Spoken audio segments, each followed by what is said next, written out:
So காலையில் ஒரு manager okay சொல்கிற ஒரு இடம், இந்த நாளில் ஃபங்க்ஷனே இல்லைங்க நீங்கள் மண்டபம் எடுத்துக்கோங்க சொல்கிற ஒரு இடம், நைட்டு ஓனர் சொல்கிறாரா இந்த இடத்த கொடுக்கக்கூடாது, விஜய் அவர்களுக்கு இந்த இடத்த கொடுக்கக்கூடாது, ஏன்னா எனக்கு ப்ளஷர் அதிகமாக வருது. இது நான் சொல்லலைங்க, அங்கே இருக்கிற மக்களே சொல்கிறாங்க. அங்கே இருக்கிற நிறைய பேர் நான் ஃபோனில் பேசும்போது அவங்க சொன்ன விஷயங்கள்.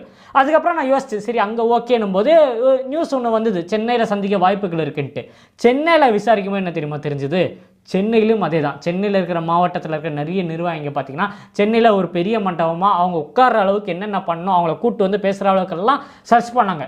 சென்னையிலும் மண்டபம் கிடைக்கல. அதுதான் இப்போதைக்கு நிலைமை. யோசிச்சு பாருங்கள், சென்னையில் எந்த இடத்துக்கு போனாலும் விஜய் அவர்களுக்கா இல்லைங்க கொடுத்தா எங்களுக்கு பிரச்சனை வந்துடும், ஏதாவது ஒரு பிரச்சனை ஆச்சுன்னா எங்களால் ஹேண்டில் பண்ண முடியாது அப்படின்றாங்க.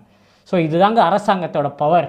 எப்படி வேலை செய்கிறாங்க பாருங்கள். இதை நம்ம ஓப்பன் அப் பண்ணி பேசலாம்னா இது யாருக்கும் தெரியாமல் போயிடும். நான் நிறைய பேர்கிட்ட விசாரிக்கும் போது ஏன் இன்னும் பார்க்கலன்னா அவர் பார்க்க ரெடியாக தான் இருக்குது.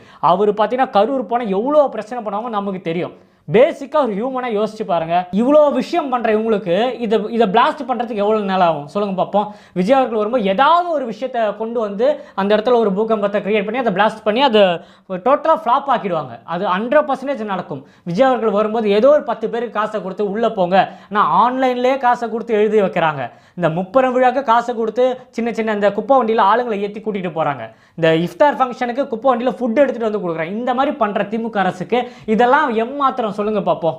விஜய் அவர்கள் வரும்போது அந்த கூட்டத்துக்குள்ளே என்ன வேணால் நடக்கலாம். ஸோ இது நமக்கு மிகப்பெரிய ஆபத்து. இப்போ கரூரில் போய் விஜய் அவர்கள் நிற்கிறது மிகப்பெரிய ஆபத்து. ஸோ இது அழகாக ஹேண்டில் பண்ணோன்னா அந்த ஃபேமிலியை பார்க்கணும், அவங்களுக்கும் எந்த பிரச்சனை வரக்கூடாது.